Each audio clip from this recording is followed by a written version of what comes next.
வணக்கம். நான் உங்கள் அன்பான சயின்டிபிக் வேதிக் அஸ்ட்ராலஜர் ஆஸ்ட்ரோ அறிஞ்சி பேசுகிறேன். நல்லது நினைப்போம், நல்லதே நடக்கும்.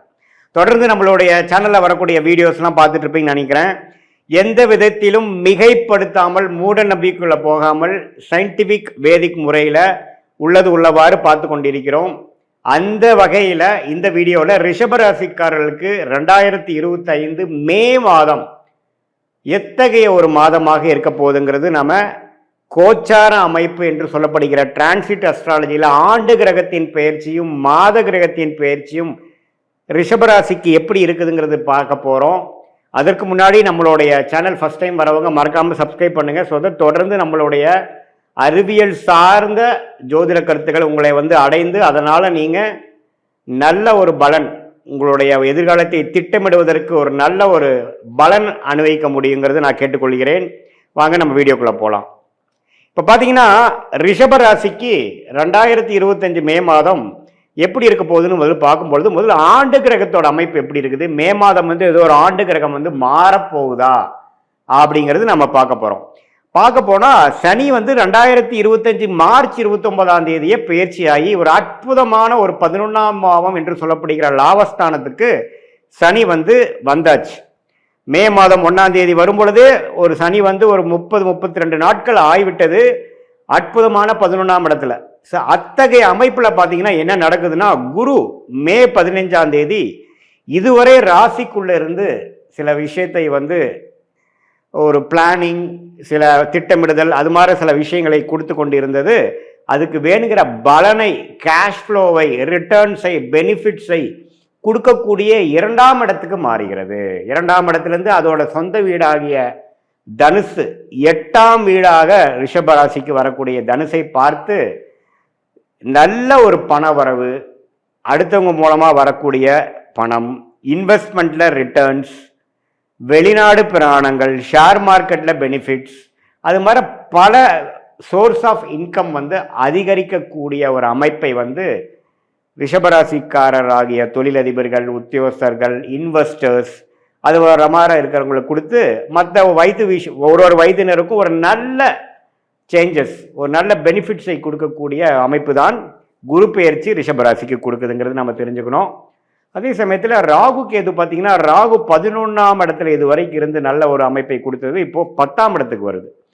கேது பார்த்தீங்கன்னா 5ஆம் இடத்துல இருந்து குழந்தைகள் விஷயமாக சில மெனக்கெடுதல், சில செலவுகள், அது மாதிரி விஷயங்களே கொடுத்துட்டு இருந்தது, இப்போ 4ஆம் இடத்துக்கு வருது.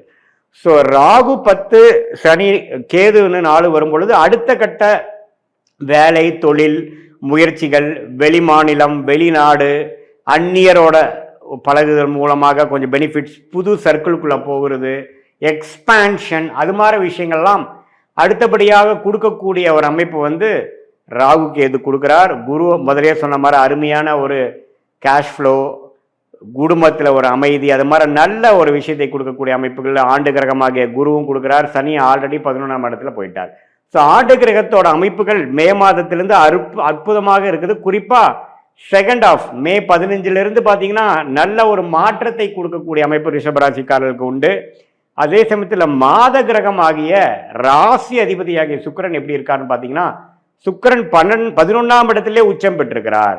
ஸோ 11ஆம் இடத்திலே சுக்கிரன் உச்சம் பெற்றிருக்கும் பொழுது சனி ராகுவால் பாதிக்கப்பட்டு ஏப்ரல் மாதம் இருந்த ராசி அதிபதி அப்படியே சனி ராகு விட்டு விலகி விலகி விலகி ஓரளவுக்கு பிரச்சனைகள் இல்லாத ஒரு அமைப்பு ஒரு மே 15ஆம் தேதியிலேருந்து ராசி அதிபதி சுக்கிரன் உச்சம் பெற்றனால அருமையான அமைப்பு கொடுக்குது. ஸோ சனி பயிற்சியோட முழு பலன், சனி 11ஆம் இடத்துக்கு வந்துட்டார் அப்படிங்கிற முழு பலனை மே 15லேருந்து நீங்கள் உணரக்கூடிய ஒரு காலகட்டமாக ரிஷபராசிக்காரர்களுக்கு உண்டு.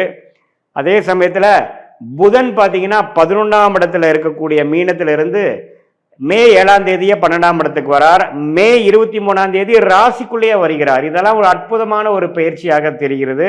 ஏன்னா சுக்கிரனோ வீட்டில் புதன் அந்த ராசிக்குள்ளேயே புதன் வரும்பொழுது புத்தி கூர்மை, மாணவர்கள் பார்த்தீங்கன்னா அவங்களுக்கு எழுதக்கூடிய எக்ஸாம்ஸ், காம்படிட்டிவ் எக்ஸாம்ஸ் எல்லாத்துலேயுமே ஓரளவுக்கு நல்ல லாஸ்ட் மினிட்ல நல்லாவே பெர்ஃபார்ம் பண்ணக்கூடிய அமைப்புகள், எல்லா வயதினருக்கும் ஒரு நல்ல ஒரு புத்தி ஐடியாஸோட, ஒரு புத்தி கூர்மையோட, கான்சியஸ்னோட ஒரு நல்ல ஒரு விஷயங்களாக செயல்படுத்தக்கூடிய அமைப்பு தான் இந்த புதன் ராசிக்குள்ளே வர்றது.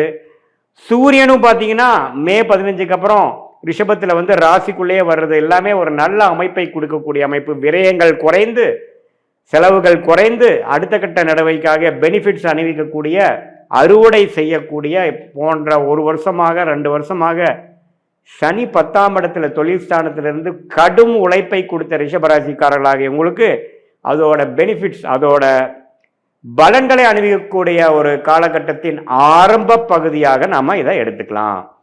ஸோ சூரியன், புதன், சுக்கிரன் எல்லாமே நல்லா இருக்கும் பட்சத்தில் செவ்வாய் பார்த்தீங்கன்னா 3ஆம் இடத்துல கடகத்தில் நீச்சமாகவே இருக்கிறார். அவர் 7க்கும் 12 கூடையவன் 3ல் நீச்சமாக இருக்கிறது அவ்வளோ ஒன்றும் தவறு இல்லை. ஸோ அது ஒன்றும் பிரச்சனை இல்லை. ஸோ இப்படி இருக்கக்கூடிய ஒரு அமைப்புனால ரிஷபராசிக்காரருக்கு ஒரு பொற்காலம், குறிப்பாக செகண்ட் ஹாஃப் ஆஃப் மேலேருந்து எல்லாமே அவங்க போட்ட திட்டங்கள்லாம் கொஞ்சம் நல்லா அமைந்து, சிலதெல்லாம் அவங்க நினைக்காத சில விஷயங்களும் ஒரு ப்ளசன்ட் சர்ப்ரைஸாக எல்லாமே ஃபால் இன் பிளேஸ் அப்படிங்கிற மாதிரி அமையக்கூடிய அமைப்பு இருக்குது. ஒரு இடம் வாங்குறது, ஒரு வீடு வாங்குறது, வீடு கட்டுறது, புது வண்டி, பழைய வண்டியை கொடுத்து புது வண்டியை வாங்குறது, அதே சமயத்தில் மாணவர்களுக்கு ஒரு அவங்களுடைய படிப்பு விஷயத்துக்காக ஒரு நல்ல ஒரு அமைப்பு, ஹையர் ஸ்டடீஸ்க்கு அவங்க எதிர்பார்க்குற காலேஜ் கிடைக்கக்கூடிய அமைப்பு, அதில் வந்து செலெக்ஷன் ஆகக்கூடிய அமைப்பு, காம்படிட்டிவ் எக்ஸாம்ஸில் கிளியர் பண்ணக்கூடிய அமைப்பு.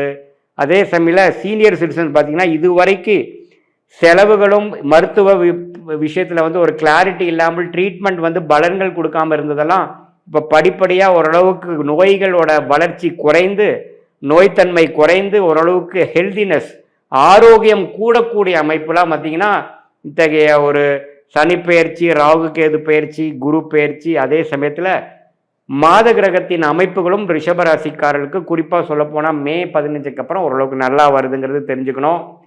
இது வந்து ஒரு பொதுவான ஒரு பலன்களை தவிர உங்களுடைய ஜென்ம ஜாதகத்தில் எப்படி வந்து உங்களுடைய லக்னாதிபதி எப்படி இருக்கிறார், நீங்கள் எந்த லக்னத்தில் பிறந்தீங்க, தசா புக்திகள் வந்து எப்படி போய்கொண்டிருக்கிறது, அந்த தசநாதனோட அமைப்பு எப்படி, ஸ்தான பலம் எப்படி, திக்பலம் எப்படி, திருக்பலம் எப்படி, ஒளி பொருந்திய கிரகத்தின் தசைகள் போகுதா அல்லது ஒளி இல்லாத கிரகத்தின் தசை போகுதா, அந்த தசநாதனும் புக்திநாதனும் இப்போ கோச்சாரத்தில் நாம் பேசின அந்த ஆண்டு கிரகம் மாத கிரகத்தில் எத்தகைய அமைப்பு போகுதுங்கிறது ரெண்டையும் சேர்த்தி பார்க்கும் பொழுது transit astrology and natal astrology, அதாவது கோச்சார அமைப்பும் ஜென்ம ஜாதகத்தில் வரக்கூடிய தசா புக்திகள் அமைப்பும் சேர்த்து பார்க்கும் பொழுது உண்மையே துல்லியமான பலன்கள், அதாவது அடுத்த 6 மாதங்கள் எப்படி இருக்க போகிறது, அடுத்த ஒரு 1.5-2 வருடங்கள் எப்படி இருக்க போகுது, லாங் டேர்மாக எப்படி இருக்க போகுதுங்கிறதெல்லாம் நம்ம துல்லியமாக இந்திய வேத ஜோதிடம்ல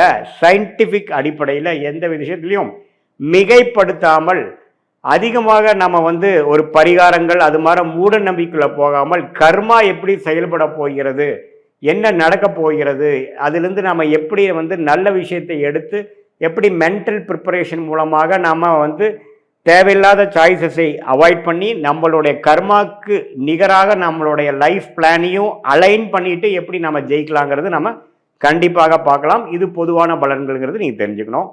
மீண்டும் மற்றொரு காணொலியில் சந்திப்போம். நன்றி, வணக்கம்.